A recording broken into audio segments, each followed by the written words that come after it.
The moving truck rumbled away, leaving a thick cloud of dust hanging in the crisp autumn air. Sarah and I stood on the porch of our new Victorian dream house, hand in hand, a goofy grin plastered on both our faces. It was perfect. A little creaky, sure, but with a wraparound porch that whispered secrets and a backyard that stretched out like a green canvas. The strangeness started subtly. Doors creaking open by themselves, whispers that brushed past your ear like cobwebs, the feeling of being watched. We brushed it off. Old house settling, overactive imagination. But then came the music box. We found it tucked away in the attic, a delicate silver contraption with a faded ballerina twirling inside. The moment Sarah wound it up, the house went silent, an oppressive, unnatural quiet. The ballerina danced, a haunting melody filling the air, a melody that wormed its way into your skull and squeezed your heart. When it stopped, the silence returned, thicker, heavier. We exchanged a worried glance. That night, the real terror began. We woke to a symphony of unsettling sounds. Floorboards groaning under unseen footsteps, the rhythmic tick-tock of a phantom clock, a child's laughter echoing from the empty room across the hall. Sleep became a distant memory, replaced by a suffocating dread that clung to us like a shroud. Days blurred into nights. The music box played at random intervals, its melody a harbinger of the coming chills. Objects moved on their own, a book flying off a shelf, a chair rocking back and forth in the dead of night. One morning, Sarah found a message scrawled on the steamed-up bathroom mirror. "Leave. Now." Fear gnawed at our sanity. We called a priest, a paranormal investigator, anyone who would listen. All they found was an unsettling energy, a coldness that seemed to emanate from the walls themselves. No answers, only a growing sense of being trapped. One night, as the music box played its mournful tune, I awoke to an unearthly chill. Sarah was gone. Panic clawed at my throat. I called out her name, my voice swallowed by the oppressive silence. On the floor, by the empty rocking chair, lay the music box, its ballerina still. I never found Sarah. The police called it a missing persons case, another unsolved mystery. But I know the truth. The house took her, claimed her as part of its dark collection. Every creak, every groan, every whisper chills me to the bone. I'm a prisoner here now, the only resident in a house filled with the ghosts of the past and the promise of a terrifying future.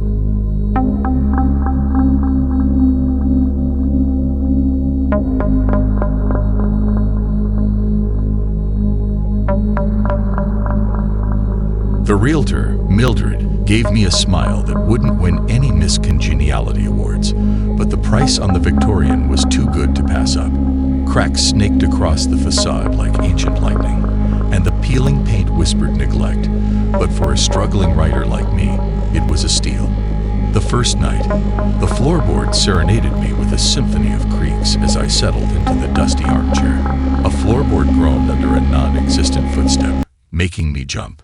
Just the house settling, I muttered, forcing a smile. But the unease lingered. The strangeness escalated. Doors creaked open on their own. The scent of pipe tobacco materialized from nowhere, even though I loathed the stuff. Then there were the whispers, sibilant, almost inaudible murmurs that swirled around the edges of my hearing. I put it down to stress and the creaky charm of the old house. One evening, as the storm raged outside, I was hunched over my laptop, the only source of light in the cavernous living room. A sudden chill swept over me, extinguishing the lamp with a dramatic pop. Panic clawed at my throat. In the darkness, I heard a voice, a low chuckle right beside my ear. It wasn't human, a guttural rasp that sent shivers down my spine. I scrambled for my phone, its flashlight beam cutting through the inky blackness. But there was nothing there. Just empty space and the chilling silence that followed the laughter. Sleep became a battle. The whispers intensified, weaving a chilling narrative in my head. Tales of a man who once lived here, a writer driven mad by his own demons. The house, they said, held on to his despair. One night, as I lay awake, paralyzed by fear, the whispers morphed into a single word, repeated over and over. Right. I stumbled to my laptop, my fingers flying across the keyboard, transcribing the whispers even though I didn't understand them. The text was dark, disturbing, filled with a malevolence that seeped into my bones. The next morning, I woke with a throbbing headache and a feeling of dread. I reread what I'd written. It was horrifying. My usual quirky prose replaced with words that sent chills down my own spine. Panic rising, I slammed the laptop shut. But the whispers had changed. They were no longer pleas, but demands. Right. Finish it. Trapped in a house that fed on darkness, my own creativity twisting into something horrifying, I knew I had a choice. Become a prisoner of the whispers and finish the story, or escape. But the house wouldn't let me leave. The windows wouldn't budge, the doors wouldn't open. With a choked sob, I picked up my laptop, the whispers growing more insistent.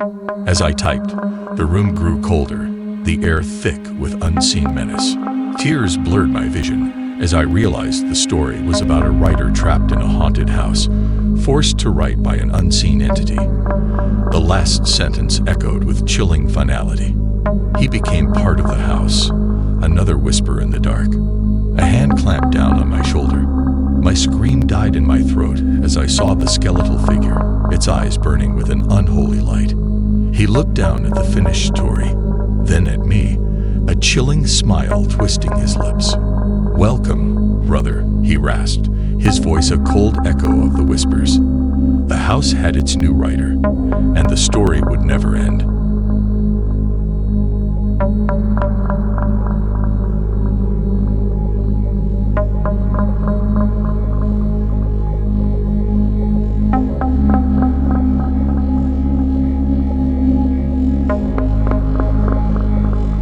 The for sale sign had been hanging like a question mark for months. The locals whispered about the old Victorian on Elm Street, its paint peeling like sunburnt skin, windows clouded with cataracts of dust. But for a cash-strapped photographer like me, Ethan, the price was a siren song. The first night, the silence was deafening. No creaks, no groans, just the unsettling stillness of a place that had held its breath for too long. I set up my camera in the attic, a magnificent space with high ceilings and a dusty skylight. As I fiddled with a cobweb-draped antique telescope, a fleeting movement caught my eye. A shadow flitted past the boarded-up window at the far end of the room. My heart hammered a frantic rhythm against my ribs. The whispers started the next day, faint at first, like leaves rustling in a non-existent breeze. They seemed to emanate from the walls themselves, a constant murmur just beyond comprehension. I tried to ignore them, focusing on unpacking boxes and the comforting click of my camera shutter. Then came the pictures.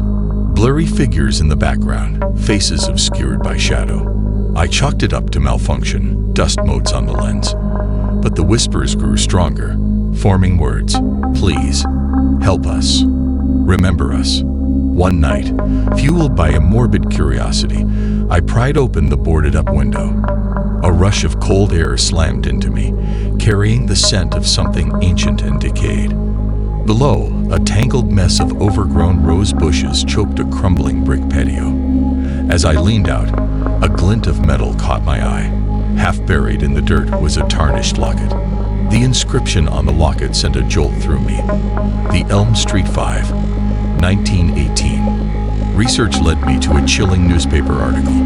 5 children, playing in the abandoned house, had vanished without a trace. Goosebumps erupted on my skin.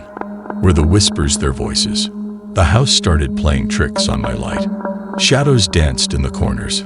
Flickering doorways seemed to lead nowhere. The whispers morphed into anguished cries, the air thick with a suffocating despair.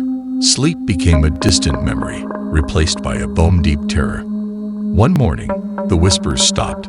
A hollow silence filled the house, heavier than the sound itself had been. As I ventured into the attic, a frigid gust of wind swept through the open window, slamming the locket against my chest.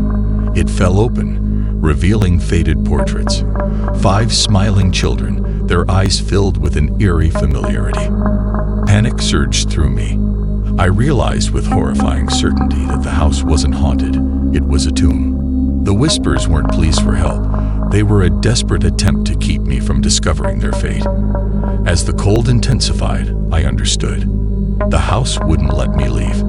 It would claim me, another forgotten face in its collection of lost souls. The click of the slamming window echoed in the silence. I was trapped, another face in the locket, another whisper in the growing darkness.